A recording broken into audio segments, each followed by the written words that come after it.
কিছুদিন আগে কাতারের দোহায় একটা গোপন সম্মেলন অনুষ্ঠিত হয়েছে।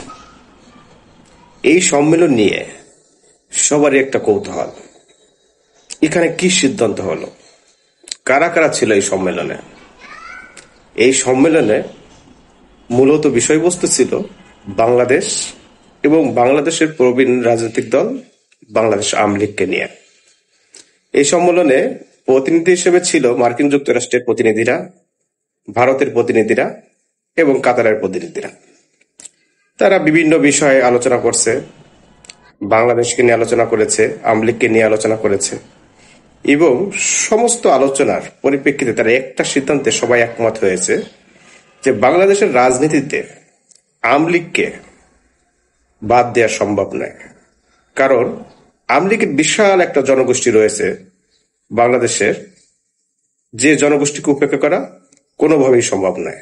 এটা অনেক বিশাল, অনেক, তাদের সমর্থন অনেক বেশি। তো সেই বিষয়ে আলোচনা করার পরে তারা মোটামুটি একটা সিদ্ধান্ত নিচ্ছে যে আওয়ামী লীগকে কোনোভাবেই বাদ দেওয়া যাবে না। তারা আওয়ামী লীগ কিভাবে থাকবে, কার নেতৃত্বে আওয়ামী লীগ থাকবে, এই বিষয় নিয়ে তারা বিভিন্ন আলোচনা করেছে। মার্কিন যুক্তরাষ্ট্র চাচ্ছে যে আওয়ামী লীগ থাকুক, তাদেরও কোনো আপত্তি নেই, তারাও চাচ্ছে আওয়ামী লীগকে রাখতে, কিন্তু তারা চাচ্ছে যে আওয়ামী লীগ রিফাইন আওয়ামী লীগ হিসেবে থাকুক।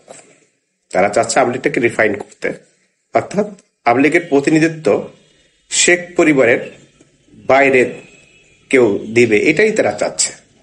এটা হলো আমেরিকার তাদের চাওয়া। আর ইন্ডিয়া চাচ্ছে না, শেখ পরিবারের ভিতরেই থাকুক। যেহেতু 1971 সালে এদেশ স্বাধীন হয়েছে বঙ্গবন্ধুর নেতৃত্বে, ভারত যেভাবে দেশকে সাহায্য সহযোগিতা করেছে স্বাধীনতার যুদ্ধে, সে হিসেবে শেখ মুজিবুর রহমানের পরিবারের কারো কাছেই আওয়ামী লীগের দায়িত্ব থাকুক, এটা ইন্ডিয়ার কথা। আর কাতার এখানে যোগদান করার কারণটা কি? কাতার যোগদান করার কারণ হলো তাদের ব্যবসায়িক একটা ব্যাপার। তারা এলএনজি ব্যবসা করে, এলএনজি ব্যবসার একটা ব্যাপার আছে, মিলিটারি লজিস্টিক সাপোর্ট, এটার একটা ব্যাপার আছে, আর একটা ব্যাপার হলো রোহিঙ্গা ইস্যু। এই তিনটা বিষয়ের জন্য সাধারণত কাতার বাংলাদেশ নিয়ে, আগেও দেখছেন আপনারা যে 5ই আগস্টের আগে যে আন্দোলন হয়েছে, আওয়ামী সরকারের পতন হয়েছে, সেখানেও কাতারের হাত রয়েছে। কাতার বিভিন্ন সময় তার ব্যবসা বাণিজ্যর সম্প্রসারণ এবং ব্যবসায়িকের কাজের জন্য বাংলাদেশের বিষয়ে ভালোই আগ্রহ দেখাচ্ছে, পূর্বেও দেখাচ্ছে, এখনো দেখাচ্ছে। সর্বশেষ তাদের ভিতরে যে আলোচনাটা হয়েছে সেটা হলো যে আওয়ামী লীগ কিভাবে থাকবে। আমেরিকা একটা প্রস্তাব দিচ্ছে, ভারত একটা দিচ্ছে। এখন ভারতকে ভাবতে বলা হয়েছে, আমেরিকা তাদের প্রস্তাবটা জানিয়েছে, এখন ভারতকে ভাবতে বলা হয়েছে। ভারত ভাবতেছে তারাও একটা সিদ্ধান্ত নিবে। এর পরবর্তীতে এইখানে বাংলাদেশের জাতীয় নিরাপত্তা উপদেষ্টা খলিলুর রহমান যোগদান করেছেন।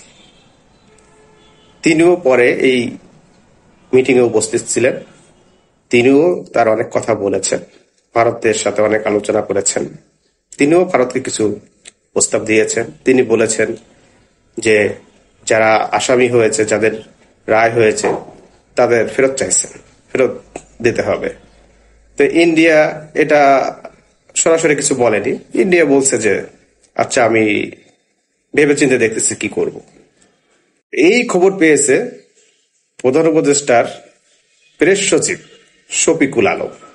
তিনি এই খবর পেয়ে যে ইন্ডিয়া ভাববে, ভেবে বলবে, তিনি পট করে তার ফেসবুক ভেরিফাইড পেজে বলে ফেলেছে যে শেখ হাসিনারা না দিক, কিন্তু তারা আশাবাদী যে আওয়ামী লীগ সরকারের স্বরাষ্ট্র মন্ত্রী আসাদুজ্জামান খান কামালকে হয়তো ভারত ফেরত দেবে। দেখেন কোথা থেকে কোথায় আসলো। কিন্তু এরা ভাবে নাই, এরা বুঝতে পারে নাই যে ইন্ডিয়া যদি এই যে বিচার হইল দুজনের ফাঁসি, শেখ হাসিনার ফাঁসি, সাবেক স্বরাষ্ট্রমন্ত্রী আসাদুজ্জামান কামাল, আর একজন তো আইজিপি, তিনি তো বন্দী আছেন, যে আসাদুজ্জামান কামালকে যদি ভারত ফেরত দেয়, প্রত্যাবর্তন করে বাংলাদেশের হাতে, তাহলে এই যে অবৈধ কোর্ট, সারা বিশ্ব যে বলছে যে এই কোর্ট কোনো আন্তর্জাতিক রুলস মানেনি, কিন্তু সেই কোর্টের রায়কে মেনে নিয়ে যদি ভারত আসাদুজ্জামান খান কামালকে ফেরত দেয়, তাহলে ভারত তো এই রায়কে তাহলে মেনে নেয়।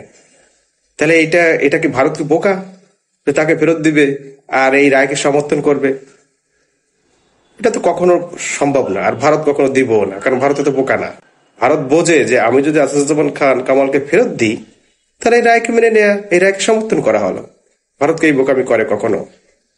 বাংলাদেশের এই প্রেস সচিব শফিকুল আলম এটা বুঝতে পারেনি। যাই হোক, এখন সবাই যে মেইন যে চিন্তাটা করেছে 3 দেশ মিলে, যে আমলিগ থাকবে, আমলিগ কিভাবে থাকবে। আমেরিকা তার সিদ্ধান্ত জানিয়েছে, ভারত বলছে ঠিক আছে, আবু পর্যালোচনা করে দেখতেছে কিভাবে আমলিগকে রাখা যায়।